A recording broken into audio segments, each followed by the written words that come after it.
Anytime you drive to that service station, well, they are there to offer you product. I'm talking about the Association of Oil Marketing Industries. And a lot of things have happened in this space in recent times. One can talk about issues about tax payment, one can talk about issues of pricing, one can talk about issues of licensing and whether there are too many of these oil marketing companies out there, and also quality of product. Are you getting the right product being sold to you in terms of the quantity and the quality as well? And what about pricing? It's been an interesting development in recent times. The debt burden and whether indeed the floodgate has been opened too wide for all sorts of players to come in.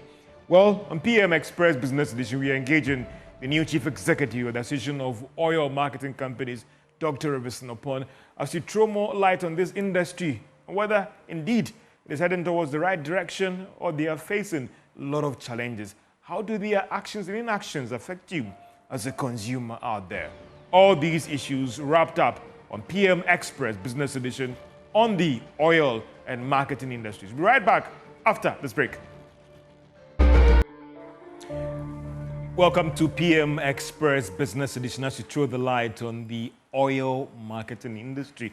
And if I want to bring it home to you, these are the firms out there that market the product to you, that sell the product to you, as well as liquefied petroleum gas firms out there. And there's a new chief executive, Dr. Robinson, upon. And Doc, thank you so much for your time, for having time for us to have a discussion on PM Express. I mean, you recently took over from your predecessor, and may he so rest in perfect peace. I mean, how has it been for you? This is quite a new territory for you, even though you've been in this space for quite a while. How has it been for you as the new chief executive of the Association of Oil Marketing Companies? Thank you so much, George, for having me here. I think this is not our first engagement, but probably live it is. So thankful for welcoming me. Yeah, you really said the oil and gas industry, I mean, have three steps. So basically the upstream, where I started from, and then I went to the midstream, which was Ghana Gas, and now I see myself in downstream. But believe it or not, I mean, they are all together. That's why you see chemical engineers today are CEOs of oil marketing companies, not to mention the name. And my predecessor is also an engineer anyway. So it's just application of science and a bit of commercial to understand whatever is happening. So my first, I started in April, so it's not so recent. So at least I've made my hands dirty a bit. Had good staffs, I've had bad staffs, but we are managing all of them because we do have a very big space to deal in. I won't say it has been easy. To be fair, is a tough space. I don't want to use the word, I mean the word mafia, but you know, in the upstream industry, we are entangled with geopolitics. So you realize that everything that you hear about the upstream business around energy transition and everything is about geopolitical move. But then you come to your own downstream and you see that yes, there's local politics there. So you just need to understand how to be fair for all your members to be happy whatever is happening. Yeah. So far. Do you find yourself, and you use the term mafia, I mean, how you want to define it, being in the industry, do you find the industry as the politics here is about the corporate politics and people trying to outwit each other and all the rest? Do you admit about that challenge in the industry when you use the term mafia? Yeah, I mean, so the term mafia I'm using here is not the bad one. I mean, is there a good mafia? Oh yeah, that's a good mafia. Oh, I see. I didn't know that one, but let's go ahead. Yeah. But you're a good mafia. Thank you. So I mean, the oil and gas industry, we are dealing with crude oil, and the word crude itself is dirty. You know, so you get your hands dirty dealing in crude oil business. I mean, in other words, just to be fair. So it's just the high level of competition that I was trying to express with the word that I used, and people trying to survive in a space, and so whatever they can do to make things work for them in their own understanding is what they will try to do. Let's talk about one thing that has been very critical in the industry: pricing. And you've been told about the price of crude oil on the international market. It's still hovering around $77, $80, $82, I mean, a barrel and all the rest. If you come locally, I am struggling to understand why if we use the crude oil analogy, consumers are still not benefiting in terms of the decline or the continued decline of the international market.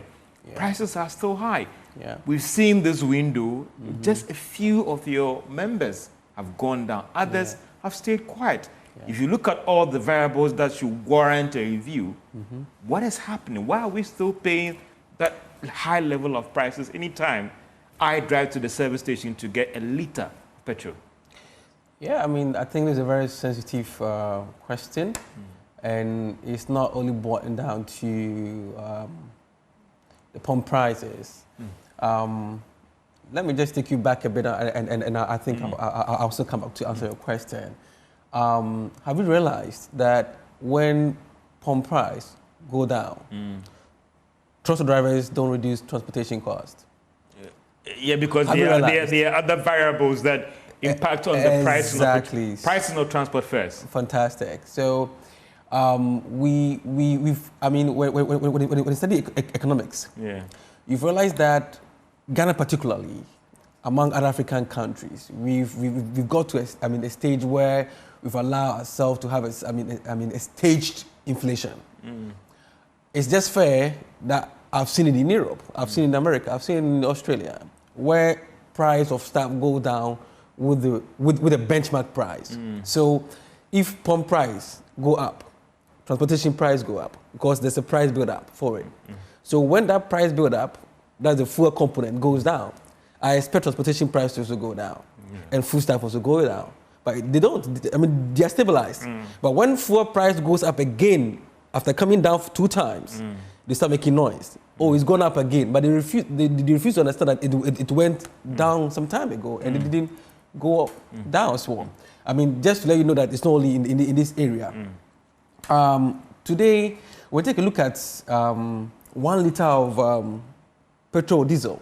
You realize that about 74% of this value is, just signifying the SREF price, which you and I have no control over.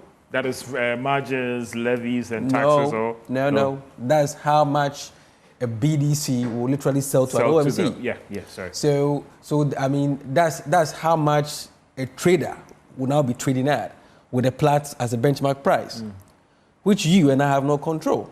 And that's a variable that is huge anyway, because again, I said it's 74%. And then we have the levies, taxes, regulatory margins constituting about 21%. And my members' margin hovering around 5%. So then this is where I need to speak for my members, because as it stands today, my members have to reduce their margin to still be in market, still be in business. So when you realize everything goes up, the FRS, the taxes and levies are normally constant, and then they are forced to just keep their margin at that lowest bare minimum just to be in business. Every money they are taking from you, they are giving back to the BDCs for the BDCs to pay to the IOTCs, for IOTCs to pay to the refineries, for refineries to pay to the IOCs. That's the value chain. So the assumption that everything goes to my members is totally wrong. When you understand where the money goes to, apparently help us. When you take a very typical example of, let's assume, about 2.2 billion liters of both petrol and diesel.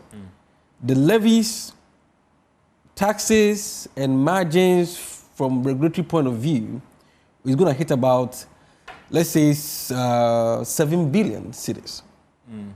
Selling maybe 1 million liter or if you say a million liter, then you talk about 3.6 billion cedis. And it's not going to my members. It's going to for taxes and levies. And the taxes and levies you already know. And they are constant. There's no way I've ever heard that the government will say now prices are going up, let me also reduce my levies to also support the industry. Of course, it's deregulated, so that one is not even up to the government. And the government has already set budget with this particular mindset that he's expecting 5 billion, 6 billion from the downstream. And the last time I checked, the downstream indeed is playing a very vital role even in the economy. The downstream market contributes higher GDP, than upstream today. But Doc, this is where the disagreement might come. I mean, let's hold the ex-ref price constant. Good. Let's hold margins constant, 5%, leave with 5%. Yeah, it is actually very low. You have over 200 members. I stand to be 200 players, not members. Not every OMC might be a member of the list. Correct. Some have said that recent examples or happenings have shown us that some can price very low and they are doing well. So then it comes back to this whole argument about a cartel or maybe your members trying to make super abnormal profits. And that is why consumers are not benefiting when developments like the crude prices are going down, when there has been some fair stability on the market. I stand to educate. If I could do a count, maybe the review that has happened in this first window wouldn't be more than 100 oil marketing companies.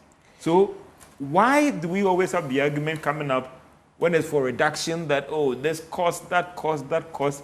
But when it's time for it to go up, you see the OMC's ration to increase price at the pumps. Yeah, I think two things I'll say. I mean, I hope I don't forget because the demand is big here.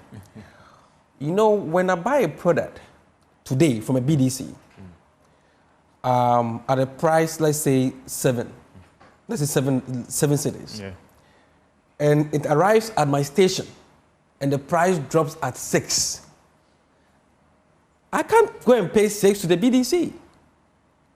Let's keep that in mind, because I need to pay how much I've paid for. And I think this is one of the discussions that came up when we're discussing the review of the pricing, the floor pricing policy, where in instances where indeed there is a lower price registered or announced, what do we do? I mean, in the midst of a window, are we allowed to go down? And I think my members raised that up because some of them wanted to go down below, and they have the means to do that. Why not? Because they're not, it depends on where you get your product from also. Okay, so we know when you bring a product down, it's plat plus premium. You can get your premium at 10, I can get mine at 45. You're not supposed to sell at the same price. Okay, so that's the first angle I'll pick it up. Looking at the windows where when you bought your product and when it arrives at your station. And indeed, when I bought at 6 and it comes and today is 7, I can sell at 6 and I'll beat you down if you bought yours at 7. And it happens because it's a very crazy market that we deal in. Now, CD is a very big issue here. The volatility of the CD. Now today is around 17. That is why you're buying it. Because the forex bureaus are doing 16.35. Thank you. The banks yesterday I checked from a certain bank, it was 15.82. Fantastic. If they are pricing forward on certainties, why as a big firm like yours, let's say if you're an OMC, why are you negotiating at a price of 17? Obviously, you're going to pass that cost on to me. Why are you not settling at a lower price? I'm just asking because from the rates I saw yesterday, it wasn't 17. So you see, the good news is that the OMCs don't deal in dollars. We deal in cities. The forex is an issue with the BDCs. And that's why the floor price is actually not working for them. By working for the oil marketing companies. Because the forex actually will affect the BDC, at the BDC level. Because my members trade in cities with the BDCs, while the BDCs would trade in USD with the IOTCs. So whatever forex impact, they will just give it to me. I just have to bear it. It's a pass-through cost. I can't keep it. I have to give it to you, the consumer. That's how it works. So I'm just going to tell you, take a CD card, purchase a $1 item on the internet now, and you see how much they're going to charge you. That is Visa pricing, mark up their cost and interbank charges and all those things, and bank charges and all those things. But today, there's no even dollar to go and buy product. You're not getting dollars from the banks? Dollars in the market. Is that a situation on the ground? Oh, yes. Your members are not getting dollars to buy from the commercial banks. The Bank of Ghana says that they do an auction. The commercial bank don't even take out the dollars that they present. They do. Then we thank God. But, it has to reflect. Then why is the CD depreciating so high? I don't know, but this is your telling me that. So your members are not getting access to the dollars. There's an auction for the BDCs to get dollars for their lessons. So why are your members? I'm just trying to understand, why are your members struggling to get the dollars? Is it the price issue, like I said, or the currency is just not there? Don't need to buy product in dollars. So why are they going for dollars then? No, that's the industry level. I mean, so the downstream issue, that's what I'm talking about now. But like I said in the earlier one, my members don't need dollars to trade. We trade in cities. Yeah. But remember the flop, I mean, the price build-up has the forex component charged to the BDC level, not the OMC level. Yeah, that's how it works. So it means that in trying to pay back are you still doing the 90-day cycle or the 30-day cycle? I don't know. It depends. It depends. So depending on the terms you have with the BDC, yeah.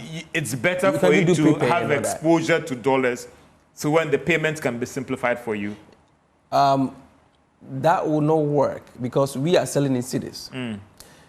We get our revenue in cities, and we pay in cities to the BDCs. And that's what I'm saying, that when there's forest issue, it's the BDCs who suffer most. Not the OMCs. Not the OMCs. Yeah. For you, what could be the main indicator here in trying to ensure that, or is preventing your members from passing that reduction to consumers? Is it the CD problem, or what is the challenge? Because I'm saying that there might be about over 100 OMCs out there. Yep.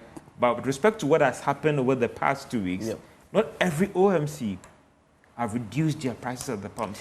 What is stopping you from passing some of these benefits to consumers rather than always playing the margin issue? Because some will also say, and again, as time to educated, developments on the market now also shown us that the more volumes you sell, you can make up for that small margin that you are exposed to or you have.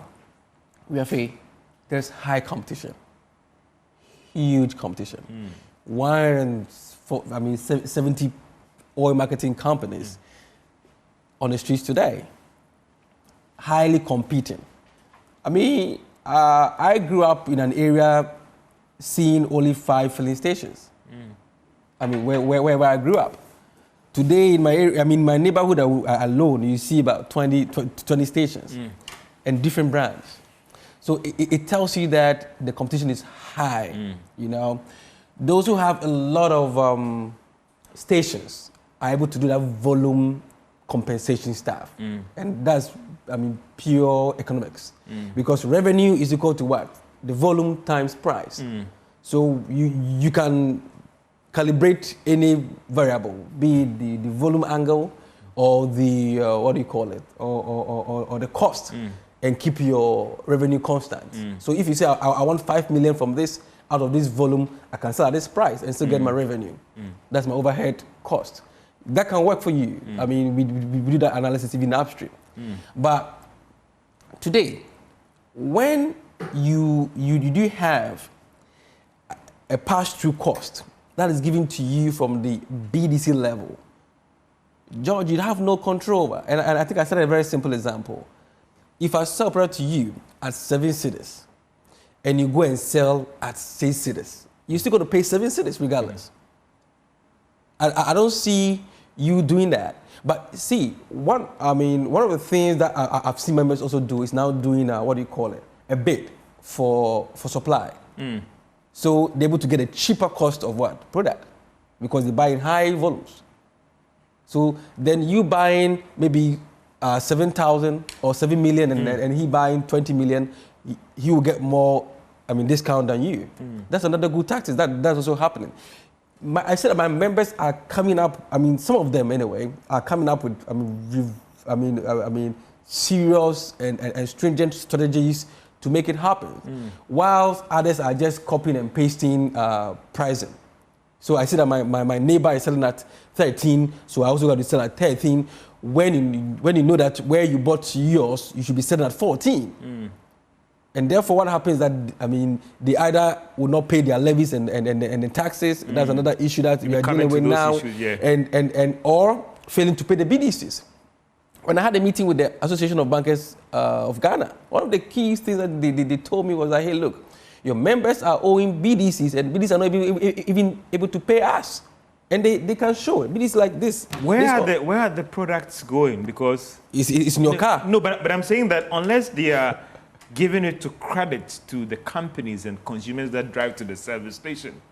Not necessarily. Wiafe OMC goes for a product from Jewel or maybe Fuel Trade or whatever, and it's on credits, 30-day or 90-day, that product is not sitting in my tank below at the service station.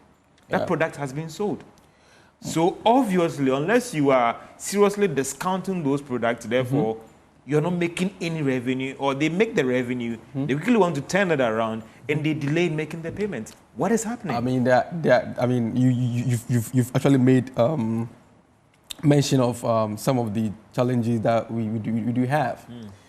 I think it's the competition. So some of my members are not able to sell as fast as they can.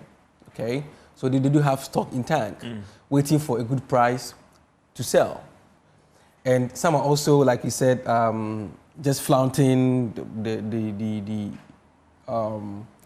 regulation around whatever business model that they are working with, operating with, and kind of cycling the money. So they sell, and then they invest the money. And this comes up when I have meetings with some of my members who have dealers. The dealers will keep the money and will not give to the oil marketing company that are also sponsoring them. So now they're putting a system in place to have access to the money right from the station, so they give you back your margin. Because that's another angle within the downstream. I'll be coming more to the industry viability issues, the taxes and the debt payments, and even with the banks and all those. But let me, again, backtrack again on this whole pricing issue as well. And for you, is taxes a major concern? Because there's also another school of thought. When you engage think tanks like COPEC and all the rest, they've still raised this argument that maybe time has come for us to take a second look on the price build-up, the taxes, the levies, and the margins on the product. What has been the association's perspective and views that this is the time has come to take a second look at these levies, the margins, and recently NPL will be coming to the regulatory, NPL has been reviewing the margins going up. Even if we have to keep the taxes constant, what about the margins and the levies that can be reviewed? What is the association's perspective on taking a second look at the taxes and the levies to try and reduce the price because of the bigger impact on inflation and even the cost of living as well? I mean, that will be difficult for any government to do. I mean, any government who has an eye on revenue from especially from the petroleum side. Today, as it stands, the downstream is a cash cow for any government, be it MPP and DC. I mean, let's face facts. They get a lot of taxes from the sector. I'm telling you, because like I told you, the taxes, levies, and margins today are around 21% of a pump price. If you're able to reduce it to per liter? Per liter, yes. So anytime you get a liter of petroleum 21%. product, 21% of that is going to taxes and levies. Levies, yeah, margins. That's a fact. You understand? So if that one comes down, I believe we'll be able to also reduce the price. And I believe it's also a high time we got local refineries working, because that also reduced the FRF price, because you now have an FOB price, even discounted, because now you're buying at FOB plus premium because it's imported. But if it's produced locally, right, you could have an FOB discounted price. Help me out, because that refinery out there, or that dealer or the transporter or whatever, is paying back in dollars. And so what difference would it make when a refinery is here in Ghana and as you find these products? In two accepting cities. Really? Yes. Don't they price the exchange losses and the exchange rate differentials in the price? Even if they do. So you are still paying more. So that you pay more, and therefore, George, the real discount you're looking for is not materialized. Even if they do reference with dollars, you pay with cedis. Yeah. The demand for dollar is low, and that helps the economy. So if you look at it from that perspective, okay, then your cedi will be strong. Okay. So, and again, I'm saying that assuming you buy a flat price today of a product and it's around $650, and you pay a premium of $100, that's $750. But if I buy an FOB price discounted 50, that's 600. Against 750, that's 150 difference.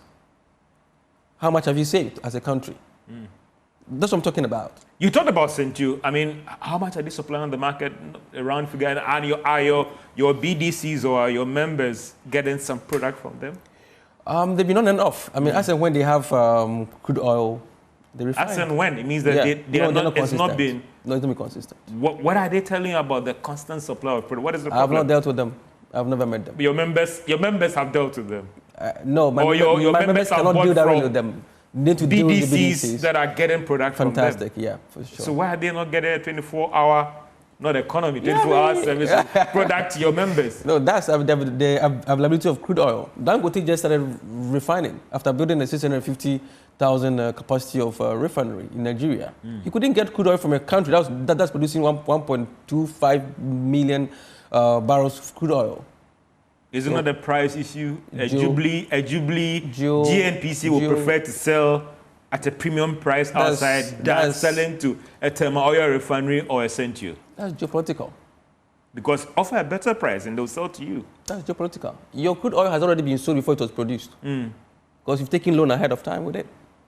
So that is rather the problem. It's a problem because, I mean, you ask a question. Tor should be working. I mean, I still can't understand why. Is still not working? There have been several proposals to try and turn it around. What has been the input of the association in trying to put pressure on those who matter? Put pressure on who? Those who matter in the space. Centio has come in, they're working.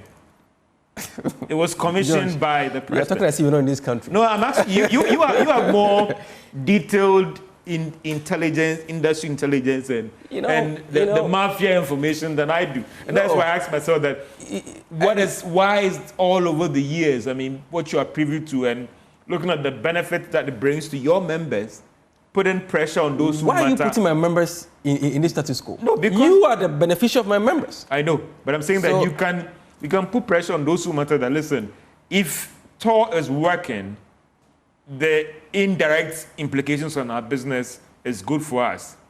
Centio is a private player. They've come in, they are working. They're taking the money away back to China. What's the benefit for us? We are so happy about it. Where is Tor? I mean, I can't understand why Tor is... I still can't understand why Tor is not working. I remember 2017... You've been in this industry for quite a long time. 2017, okay? I presented at a conference here in Ghana. I'll not mention which conference. Yeah. I showcased the... It's not GIPCON. I will not mention it. I presented the economics around Tor coming back to stream and the impact on, first of all, employment, taxes, and the revenue that you're going to get from it. I mean, there was so much promises at the conference, but still nothing. Doc, let me take you out of the OMC business. You've been in this space for quite a long time. Yes. What do you think can be done to bring back Tor on its footing? Is it a political challenge? Is it a political will? I mean, there are some who say that there are certain industry players or in the space who deliberately don't want Tor to work because of the impact on them. Move out of the oil marketing space. Put yourself in the space of somebody who has been in this industry for quite a long time. What can be done to make sure that Tor is back on its feet and is working? I don't think it's rocket science. Because like I said, just a few seconds ago, we all know the impact, the positive impact of the country having its own refinery. We've just launched, the Ghana Petroleum Hub. And when it was launched, I was in Namibia at Namibia Oil and Gas Conference. And that's the first question they asked me. Why did it take Ghana this long time to understand that they needed a refinery? And what are you doing now? We were so fast to build a turbo gas processing plant when we discovered gas. What stopped us from building a refinery when we discovered crude oil? We know the importance of taking advantage of the entire value chain. The industry that come alongside it. Look at the number of petroleum engineers who are sitting home. Some have even turned into Uber drivers today. I have picked. Is that the situation? I'm telling you. That petroleum engineers. Oh yes, seriously. Are working as Uber drivers now. Why I went to Tech to lecture 2018. Last 2 years, I picked an Uber, and the guy was like, "Doc," I said, "Huh?" I said, "You don't remember?" So I'm a student who came to teach at KNUST, petroleum engineer, first class, Uber driver today. Why there are no job opportunities for them? Where is it? Petroleum engineer just cannot work in tow, but there's Ghana gas, there are tank farms there that their services might be needed. There's Sentu now on board now. The revenue that having a full value chain will bring to a government, believe me, every person should have an understanding, sitting in the Ministry of Energy, sitting at the realms of government. Then why are you not going to build the Ghana Petroleum Hub? Let's start with toll and then go there. Because we have. You think that the priority should have been given to toll rather than building a new facility? It can be both. I mean, let's give priority to toll than going to build a whole new hub. Let's start from there and still build a hub. Let's start from there. Because you see, where are you going to get that crude oil from? When you build that hub, where are you going to get that crude oil from? From Nigeria? How many years did it take Dangote to get his own crude oil to refine? So for you, I mean, even if you build a refinery now, even if talk gets back on stream, getting a product to refine might be a big challenge. It depends on the kind of contract you sign. If you give it to a big person, I mean, an industrial company, because I've seen several companies that have requested to revamp toll, operate it, and give back to the country or have a share. And some of them are very good. Not to promote anybody here, so I'm not going to mention name. Some of them are mind blowers. They are traders also, and they can bring the crude oil from wherever they are going to get from because they operate upstream somewhere. Is our industry not that big? I mean, again, coming back to your student or the petroleum engineer who is now, I mean, not to denigrate, I mean, but he opting rather to drive than still be in the space. Is it that the industry space is not that big to accommodate the resource, the human resource that we are churning out? Let me give you the statistics. In my class, I remember we were about 65. When I go, chemical engineers. Yeah, chemical materials, petroleum. When I go back to this same faculty today, there were 300. UMAT is doing it. All Nations is doing it. Tekra University, same thing. Kumasi Tekra University. About 7 universities are running the same program, petroleum engineers. TELU will not pick more than 4 petroleum engineers every year. ENI likewise. These are the only 2 operators in this country. Where are the rest going to go? GMPC or Ghana Gas? How many can they recruit? What are they doing? You see, so that is why we need a lot of activities. But see, regardless of this, some of them are going somewhere else, into agriculture, into something else. But let me also be happy to tell you that there are a lot of Ghanaians out of this country doing massive well. I was in Norway last 2 months, and the number of Ghanaians there that are drilling engineers, reservoir engineers, I was shocked. I posted on LinkedIn that I was in Norway. I received 2 calls. The Ghanaian community that chased me out over there, and they're doing massively well. Everywhere you go to around the world, there's a Ghanaian who is doing great there. Petroleum, yes. Go to Texas, Houston. There's a Ghanaian community in oil and gas. I know a friend of mine who is there right now. Correct. Go to Australia. Go to even Mozambique. Let's come. So we have the expert. Let's know that we can do it. I think it's a deliberate effort to understand that it is doable. So let's try it. The attempt of not listening and not doing it is the problem we have. Let's come to the number of oil marketing companies in this space. And I stand to be corrected if I even say more than 150 of them for this small economy and all the rest. There are some who've raised argument, and again, we'll come to the regulation issue, that the NPA then cannot excuse itself that the entry barrier is too low, that everybody is coming in. For this size of the economy, having more than 150 oil marketing companies, and now it comes back to the debt issues, the taxes issues, and they are struggling. Do you George, think that the time has come in terms of the regulations and everything that we should review the barrier, lift the requirements, and ensure that we have those who mean business playing in this space? George, you're totally right. I was in Kenya to meet my sister companies in the East Africa corridors. My sister company from Nigeria was also there. And when I mentioned that we have more than 150 oil marketing companies, they were all shocked. They were like, "You are lying." And for me, I mean, when I was doing my research before my interview, that's when I realized that this information was actually the case. That we were actually more than 150. That's 175 thereabout, actually. That is huge for a country like Ghana, because Nigeria doesn't have that amount of oil marketing companies. And NTA is allowing that. You meet them. I mean, it's not about protecting a cartel or whatever. No, it's not, but the argument is that if cartel. Everybody can wake up today and go and get a license to do other things, this is what you're going to have there. The margins are thin, the space are small, and everybody's now struggling to break even. Every unhealthy thing we see happening in the downstream today stems from one of these reasons, that there are too many. It's period. As the time comes. And some of them don't know what they're doing. Why did they set a floor price? Because some were just pricing with no understanding. Okay? So for me, if an oil marketing company sits down for 3 months, 5 months, 6 months, 1 year, and has not lifted 1 liter of crude oil product, why is it owing the license? Because they are all there, but not all of them are operating. So we start from there. Those who are not abiding to the rules and regulation of the industry should also be laid off, to be sanctioned and sacked. I think it's high time if ExxonMobil had to come together to become the biggest oil market, the biggest oil and gas company in the upstream to beat Shell. We should start talking about. I think that there are time that the bigger ones need to eat in the small one. Should be merging among your exactly. members. It should be the way but to go. The problem about people here in this country, everybody wants to be seen as a boss. Everybody wants to drive a V8. So the person opens a downstream company, sells the first tank.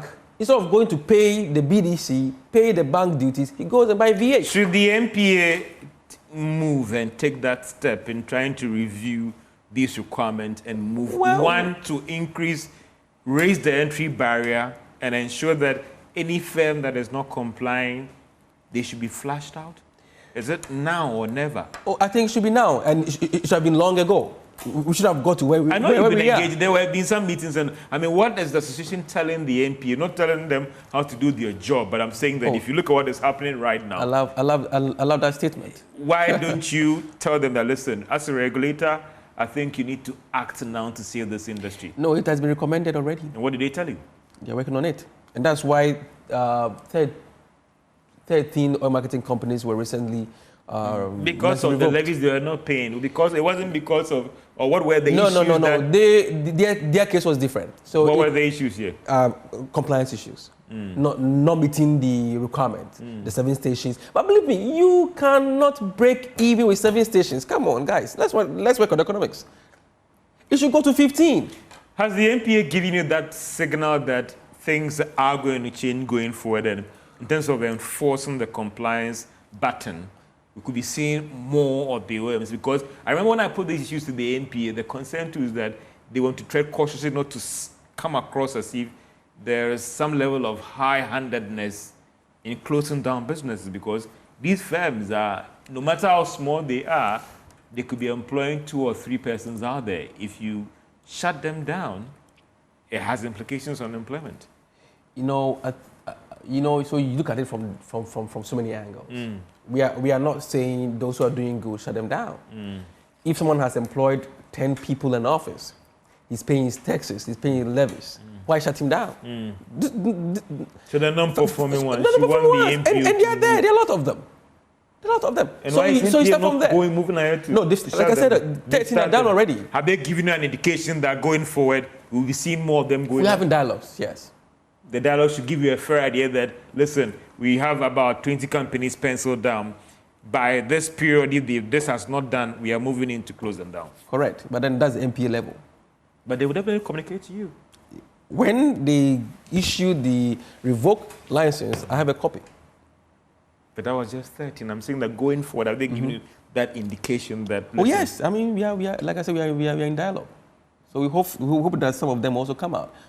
Hope is not enough because it's a hope. If your margins are thin and the existence of non-functioning OMCs who are there, who are affecting the industry, it George, should be your number one priority to tell the regulator. I would say hope because I do not sanction license in this country. Yeah, I can just recommend. And have you recommended to them? Oh yes, like I said, we have, and we are in dialogues.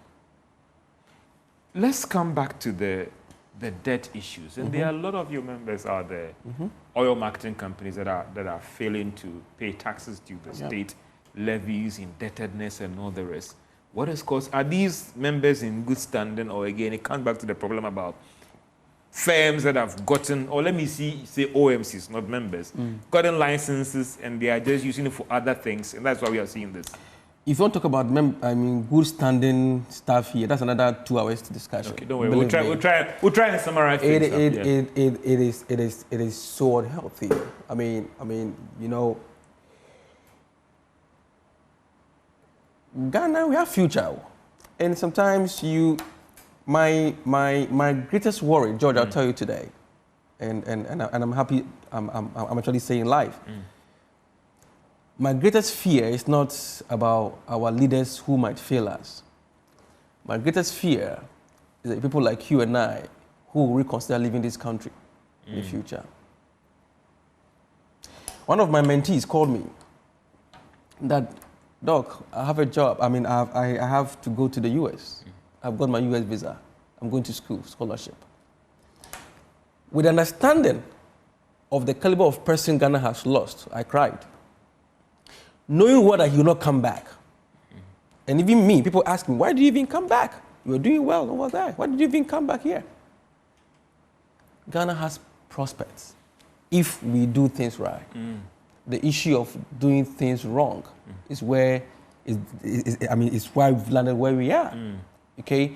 There are too many motives around people going for license, which you and I are not privy to. No, not about the likes. No, I'm not saying that like. I'm not mentioning the names, but because how can you? I have this story where the MP is saying that they came for license for other things. And what are they using? What level of due diligence was done? To get an OMC license in Europe is not easy. George, why is it so easy to get it in Ghana then? I don't know. Doc, I asked you this question because of the fact that you are an industry person. You didn't just jump from somewhere to be a CEO of the Association of Oil Marketing Companies. There are deep-seated issues in this industry where we thought that by this time we should have gotten over it. Yeah, I mean... A lot of these people are getting licensed to do other things. Correct. And I remember there was a time when the BDCs brought out a report about some of these companies and the things that they're doing. Yeah. They know it. Why is the regulator... Have you seen the first half report I've published? No, I have not seen I'll send it to you. Read it. You'll be wowed. So what is stopping so the fact that these companies are not paying levies, they are not paying taxes, you know, they are indebted to these banks, and they are still out there. Yeah, I mean, you see, some are just there to misuse tax, close the business, and walk away.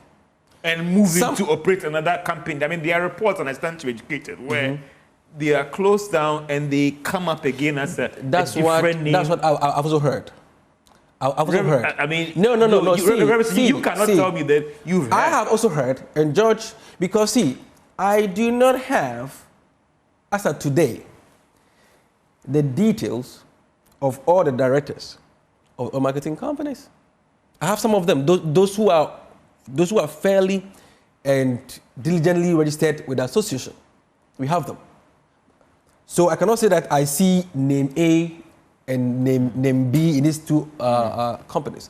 I know that some people have migrated. I know some CEOs of oil marketing companies who used to be with some other members who opened their ears, and they're doing very well.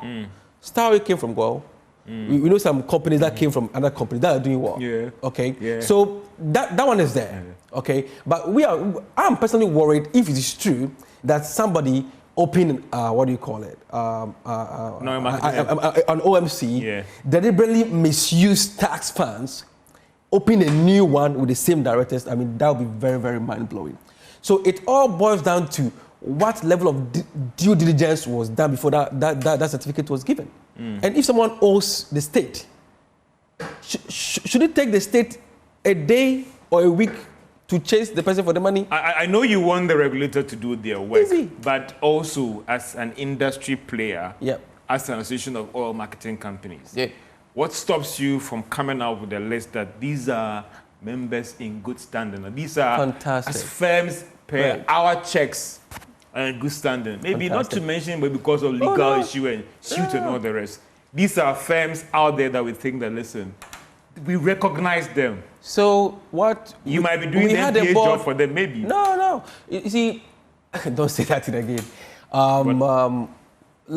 Just yesterday, we had a board meeting. And one of the things that we have agreed, and when I mentioned it at the meeting we had with GRA, boss, and MP about the debt issue, just on Tuesday or Wednesday, the bankers are happy with it. The Bs are happy with it, is that now we're going to rate our members. We're going to certify our members from next year. So you're going to have a rating, A+, A, based on your performance, based on how diligent you are with paying your taxes and doing the right things within the industry. To what end? So, how does it, so, to the bankers, to the GRA? So, yes. And what about the consumers? No. So we're going to list it on our website. Okay. We're going to make it very visible. So even if you're going to buy fuel, okay, you can even go to the list and know that once you buy fuel from this particular station, you are guaranteed. And if it fails, you can now come to me and I'll sue that member for you, buy you a new car, for example. Because it happens in the US, it happens in Europe. Why can't it happen here? So the bankers will now go also on our website, and if an OMC, ABC OMC goes to the bank, and said, I want to deal with you. They'll go to my list and say, are you certified? If you're not, then go back. Because the debt is not only with the regulators. They also owe some of the banks. What is the total rough number in terms of debt, regulators, GRA, and the banks? What are we looking at here? I don't have all of them. Because I've still not got... Boss have sent their list, MP has sent theirs, GRA is yet to send, the bankers are yet to send. So, but it's huge. The initial one that you have at your disposal, how much are we looking at here? It's huge. How huge? I mean, it's almost 2 billion. 2 billion Ghana cedis? Yeah. This is total in terms of... just a few ones I have. The few ones that you have. If you can give me 1 week, I will just let you have So this is levies, margins owed to the regulator, MP, Yep.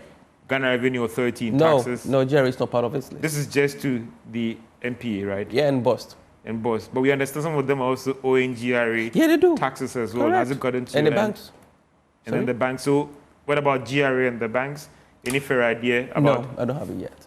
If they are owing MPA this amount of money, yeah, then when you talk about the No, GRA, and then that could be huge. No, I mean, if you know the quantum of money that is involved, then you also understand that this is also very little money. Because you see, the oil and gas industry is a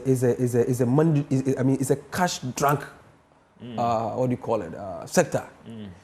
We talk about hundreds of capital intensive. It's huge money. So, to be very fair with you, yeah, this amount owed by my members is just about 3% or 5% of how much MP has collected. What is the MPA doing then?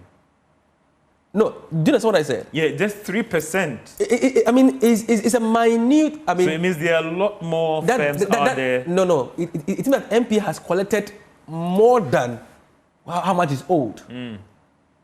So it sounds big into your eyes, into your ears, but the total amount MP has collected far supersedes how much is being owed. And I'm not saying that, but probably that's why they don't care collecting it. Don't get me wrong. I'm struggling not to get you wrong, but you can still go ahead. No, I'm saying that today, GRA has brought a system in place to make sure that nobody owes them. And I'm very proud of what the MP has done. And I suggested it at the meeting we had. Can we go the bond way, for example? So the member issue bonds and it covers everybody. We're going to look into it if it works. Because the bankers are pushing the BDCs to do the same thing for my members. Instead of doing the cash and carry or the debt or the 90 days and all that. And if you default paying, I can jump on your bond. So I don't get I don't find myself wanted. GRA has issued bond or pay before you load today. So according to GRA, the debt that they are talking about is legacy debt. It's huge. I mean, debt that have been there before this policy was raised. So as of today, it's only 2 members that are owing them. Only 2. The amount, I don't know, but it's just a peanut. Looking at what is happening on the international market, now I still want to box back at the price issue right now. And if we hold all the variables constant here, the cedi fairly stable and still not being sold to your members at 17, there being a first pricing window already, do we see any reduction going forward? You do your extrapolations here. You're a research man and all the data. Do we see fuel prices going down again in the next pricing window, holding all these variables constant in terms of prices at the pumps? What variables are you holding constant? I'm holding the FX constant. I'm holding the current. You don't control FX. That's what, no. You don't control FX. No, I'm just saying that let's hold the FX as a variable constant here. Yep. The pricing on the international market, Platts, let's hold all of them constant. Yeah. Are we going to see prices going down? For sure. I mean, then everything is going down. No, I'm saying that if we see that same trajectory, sure, and 77, 73, absolutely correct. You know, it looks like certain things are happening. OPEC announced that they are suspending their this. I don't know how that would impact on the pricing again. But for looking at all these variables, even if I don't hold them constant, let's throw all those variables away. What is the outlook looking like when it comes to price of petroleum product in the next pricing window? Forex is the issue, and you know, I always start from there because the taxes, levies, and stuff are constant. They don't change so frequently. Plant price either will be constant or come down per what I've researched into because of the seasons. Okay. At the same time, my members are not ready to increase their margins, so I don't see any issue there. No, I'm serious about that. Well, because, I hear you. Because we are going to December very soon. People are going to travel. I mean, consumption will increase in this era. It's always the case, around Africa. Okay, so I believe that if plant price, which is going to go down or even remain the same, if that's the case, the next window, I mean, we should have a lower price. If the forex is not activated. And your members in good standing would comply if all these variables are pointing in a downward trend, react by dropping prices. I repeat, it's not my members who determine price in this I know, country. but I'm saying that if I hold all these variables, including the debatable or the almighty FX here, constant, would I see your members, if the BDCs, for instance, are being influenced by a good variable and they drop the prices? Because, Doc, and I say that you didn't jump from space into this position. There have been instances where BDCs had dropped their prices. The OMCs did not pass those prices to consumers. And that is a fact. When was that? I don't remember the day, but I remember when I did the calculation at that and I even engaged the BDCs. It came out that they had dropped the price, but it didn't come onto the market. The BDCs told you that? Yes, of course. Okay. Anytime that situation happen again, please call me here. No, but I'm saying that, so that's what I'm saying, that are we going to see that? Because even this first pricing window again, we saw it that it is not all your members that have gone down on price. I mean, yes, Mr. Patrick Akoli, former MD of God, he's watching. And he's arguing on the point that it's a very capital cost industry, that the costs are huge. And so that's why they are not quick to pass. But I'm saying that I would disagree with him, Mr. Akoli, with all due respect. But that is the argument out there, that we are going to see your members respond by dropping their prices if all these variables are supposed to be going down. Yeah, I mean, I'm personally shocked to hear that BDCs reduce their price and my members they want to reduce their price. The only reason why an oil marketing company will not reduce its price is because it bought that it bought that product at a higher price before it came down. That is why there is a price volatility margin that should be taken care of. Because if now I keep my margin low just to make sure that I sell to my consumers, because believe me, and I say this on the fact that my members are suffering with margin. Why are they suffering? Because they need to reduce their margin to make a sale. There's high competition. The industry is saturated. Everywhere you go, there's a filling station. 2 seconds, there's a station. So I don't see that my members will keep price high and not Some members in recent times have shown us that you can mark up the cost when you drop the price by selling more volumes. Exactly. And I think we started from that. And I give you the formula. And it's working I'm a petroleum economics. And that has worked for that player That's who had jumped from nowhere to somewhere. But he did, and again, that player is not the one who started it. Okay. God started that. Okay. So, he just learned from the big players and then started working with it. Product quality issues.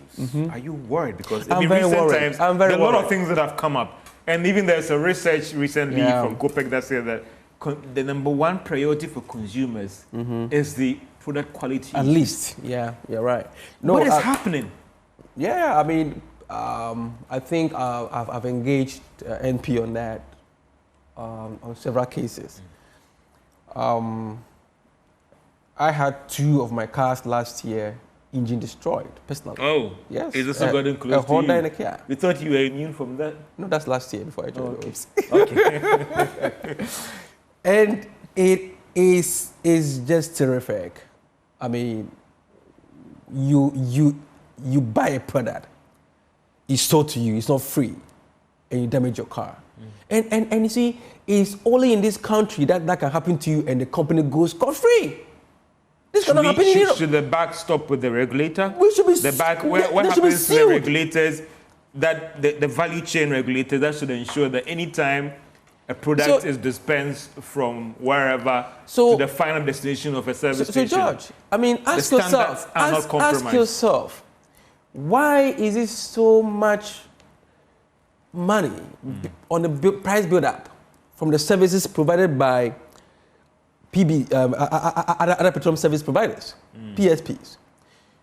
The fuel markup is working, ATGs are working, but we still have adulteration happening. Why? What? I just can't think about it. I cannot box my head around it. It's just crazy. Standards Authority, EPA, and all the rest. What is happening? And you'll be surprised, and I think I mentioned this at the MPA last week. The downstream market, the oil marketing companies are hugely regulated. We have so many regulators. Today, we have MPA and GSA coming to check pumps. They are not changing anyone. MPA will say pump is working, GSA will say it's not working. This one will say it's working, this one will say it's not working. You don't know what is going on. But my problem is even has to do with the quality of the product. No, but just to hold on there, where lies the standards? And if you know when it comes to standards in this space, the final arbiter or the authority is the Ghana Standards Authority. It's a current argument between GSA and MPA now. No, but everybody knows that when it comes to international regulation of standards, the backstops to the Standards Authority. Why would MPA give a different standard for a pump station and Standards Authority will come and say that, no, this OMC doesn't meet the standard when it comes to what is happening? It is happening. It's happening. MPA and they're not working at the 2 regulators not working? MPA says that they have the money to do that. So they're doing it. As far as I'm concerned, the Ghana Standards Authority may have the final word on this. When I met GSA's new boss, the boss, he said that it is their mandate. Yes, of course. MPA says it's their mandate also. They are backed by law to do that. It is still an argument between MPA and GSA today. It should not be rested. So I'm telling you, we are over-regulated. Still, we're having full adulteration. And they're paying for this license to all the stakeholders. EPA, just mention it. MMDAs. How do we stop this? Fire service. Recently, there's been a voice note circulating and all those things and blah, blah, blah. That's an old video. That's an old video. I'm just saying that, how do we get around this challenge? Because when I drive to a service station as a consumer, I believe in every advert that I've gone out about what they go through to get their license, the GSA, the EPA, so we at the Association of Oil Marketing Companies, we are embarking on a very serious marks research, and that will be field You know, we already Dr. do. Robertson, No, listen to me. Is now trying to do a research to establish this challenge. We know. No. So what is the essence of the research? No. We know the problem. Yeah. And I'm telling you, I even emphasize the problem. Okay? And I'm asking you the same question I'm asking myself. Because I don't see the possibility of having fuel adulteration when there are fuel markups. The BRVs are tracked, and they have visibility at the regulator's office. So where, at what point do the adulterations happen? Answer me. I also want to throw that question back to you. Good question. So I'm saying that, what is the way forward dealing with this problem? Because someone would then spend so much money to get a car, bring it to this country, pay all those taxes at the port, and I have been a victim of this fuel problem with my car before. I don't want to talk about it. Is it a Benz? It's not a Benz. But I'm saying that, how do we get around it? That we punish the corporate because we know a service station that we drove to that did resistant to us. What is going to happen? Why didn't you do that? No, well, that's another story altogether. But I'm just saying that going forward, how are we trying to resolve this problem? Oh, I believe, it's high time somebody paid the price. So that people know that it's doable. Probably people think that there are no laws in Ghana. License. The fines are not enough. Why not? Are you pushing for that? Maybe the fines are not enough. No, we're pushing for it. Every day yesterday, let me tell you, we had a board meeting from 10 o'clock to 5 o'clock. And what is the way forward on dealing with the product quality issues and sanctioning for adulteration and challenge? What is the way forward? MPA already sanctions for adulteration. When they check... By fine? But yeah, and you pay a huge fine. People can pay and still be going on to do that because it hasn't stopped.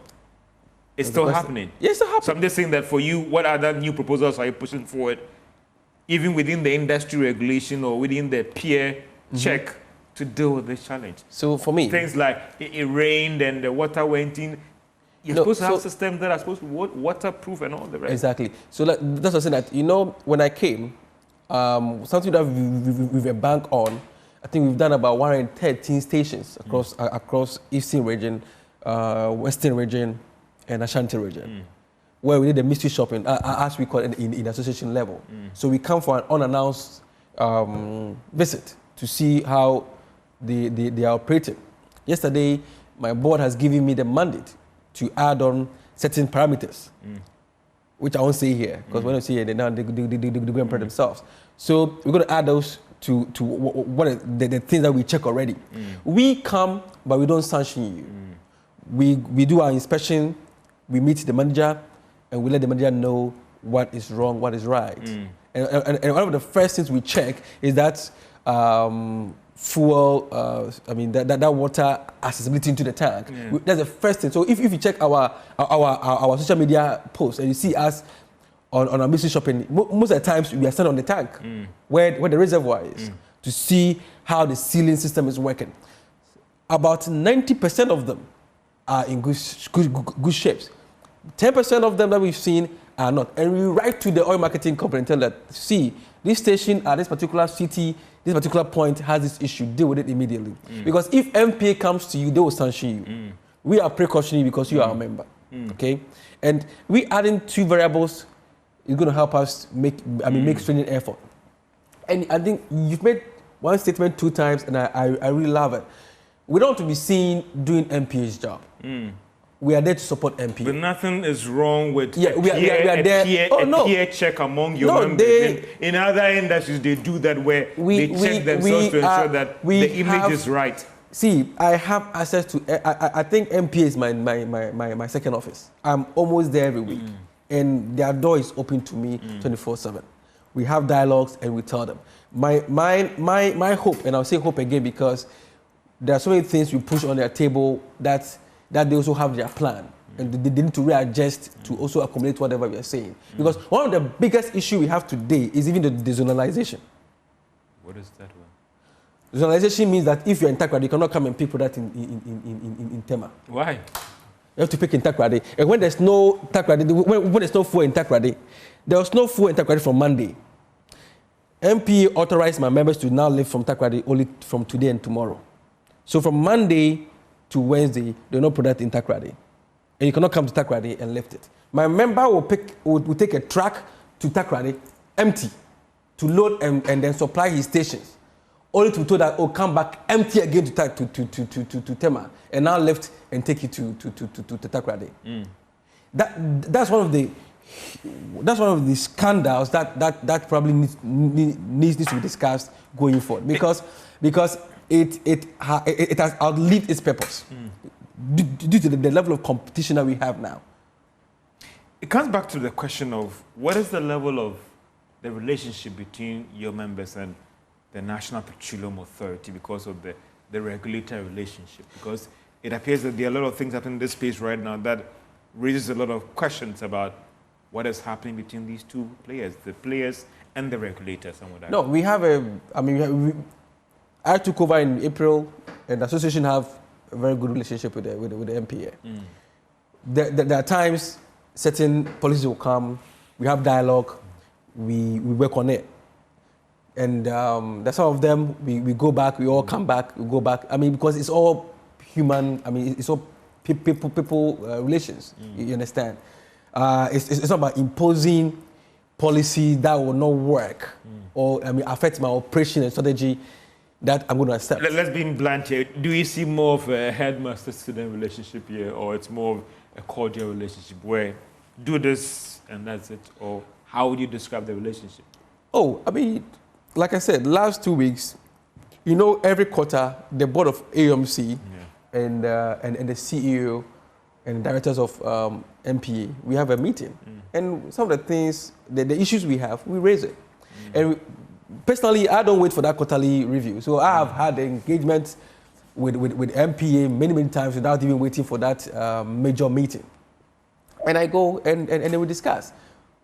So let's look at one policy that it's getting quite serious. Cylinder recirculation module, and goes to your LPG marketers and then your members as well.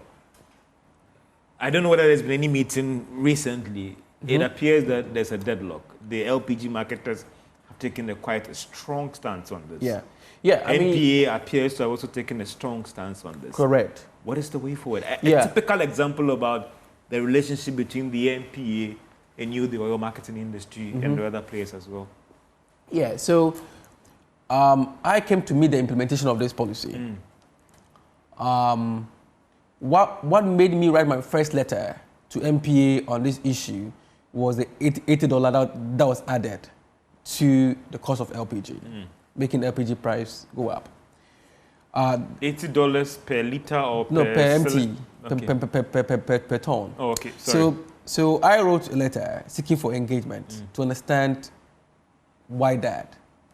The understanding I had was the fact that people had invested in the cylinder recirculation and cylinders, so they have to be paid back.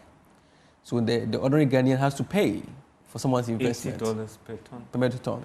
So I, with my petroleum economics understanding, had a very big difficulty in understanding, because again, I had come to meet it, and it was like, this is a bomb to me. So MP opened the doors again. I went with the LPG marketers vice president. Gibby, yeah. We had a meeting with MPA, and it was apart from the discussion with the ATA, the implementation of it was another big issue for my members, because there was that fear of them losing their investment. That's the number one fear. Check it out. My worry as a think tanker or an industry expert is it has to do with the role of the indigenous companies in the CRM implementation. So I have suggested one thing in 2 meetings at the same time, but what the feedback I get from both sides is that it's too late to implement whatever I'm saying, because it has I want you to quickly hold on there. This is PM Express Business. We should take a short break and we'll be right back as you try to get the final round of engagement with the Chief Executive of the Association of Oil Marketing Companies, Dr. Robertson. We'll be right back after this break. Welcome back to PM Express Business Edition, as we focus on the oil marketing industry, engaging the Chief Executive of the Association of Oil Marketing Industry, Dr. Robertson. We're talking about CRM, and if I'm right, everyone has taken a trained position. It appears we won't make progress on this. Yeah, I mean, with the way things are going, I'm afraid to say so, because the fear of LPG marketers losing their role in market is what is driving their anger, and I duly remember suggesting if it's possible, as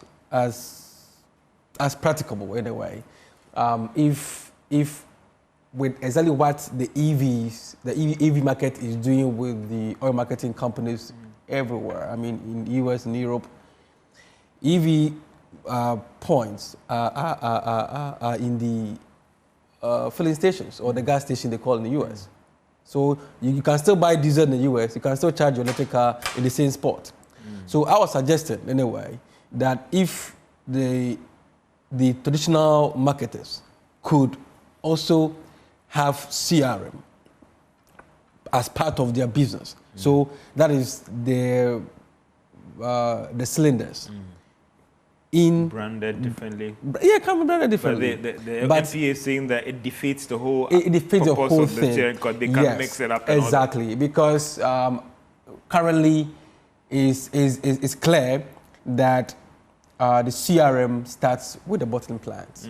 But I understand that CRM is good, and I've told LPGMCs, I've told MPA that I support CRM. I will say it everywhere. LPG is also supported, but it's fantastic. The problem now is about the mode of the implementation. That has an issue with, because I believe things churning out in its own natural way, instead of forcing things. You know, because if they own it, it will go faster than setting up a new system. But MP also told that they do not prohibit them from owning it. You know, so they can have another setup somewhere and then have it. The argument here is that why should I leave my traditional setup and now go and set something investment new? Again, well. You see the point. So it's all this whole, I mean, chicken and egg issue that we are discussing here, and it's a whole bizarre. Because some are saying that if it's not handled well, we've seen the LPG marketers take an entrenched position, and even to the extent of not buying product from some of the DDCs. We don't know when they will escalate their concerns to a full-blown strike or whatever. It appears that there has to be progress made on this. The regulator is saying no. The LPG market is saying that we would not do away with our structures and everything. Correct. And take on this. How are you, as a very important player in this space, what are you doing to make sure there's a common ground? Because when you engage the LPGs, they have taken a strong stance. Yeah. And they brought in the tanker drivers are on board. I mean, the downstream value chain of all the LPG players are now in sync, saying that this is what we want to do. Yeah, it's true. I mean, so basically, what is happening now is they are protecting their interest, and MPA is pushing their policy. So basically, is your policy affecting my interest? So like it's like a whole fire. My position has been always clear, right from the first meeting we had, the second meeting we had, because we have a couple of meetings, not only one, because there was a letter that, I mean, there's a press statement that came out after GIPCON that brought my attention to the fact that I had to call for another meeting. So I called for the emergency meeting that same week, where we met at MPA, but what the implementation plan that my members are looking for is not what MP want to grant. So until we come to that mutual understanding, because and that mutual understanding will surely call for a compromise from one point. Do you see progress on this? From where you sit, I mean, no, I am talking from a third-party perspective. You are deep into it. Do you see progress on this, on any of the members or any of the parties compromising to move forward? As it stands today, no. But next week, one of my agenda on my table is to engage MPA separately and engage LPGMC, my members separately, and then have another meeting. And I'm very hopeful. And I'm very hopeful. Because you see, the whole agenda of whatever LPGMC, my members want to do, and what MP wants to do is to increase the penetration of LPG usage. once we have that goal on top of our table, we should forget about differences and then focus on the goal. That should be our focus. The focus is to implement a strategy that will increase the usage of LPG in this country, regardless. This $80 charge thing, have you made any progress? Because am I paying for that as a consumer? Everybody's paying, yeah. Oh, come and on. You've agreed to that charge? I came to meet it.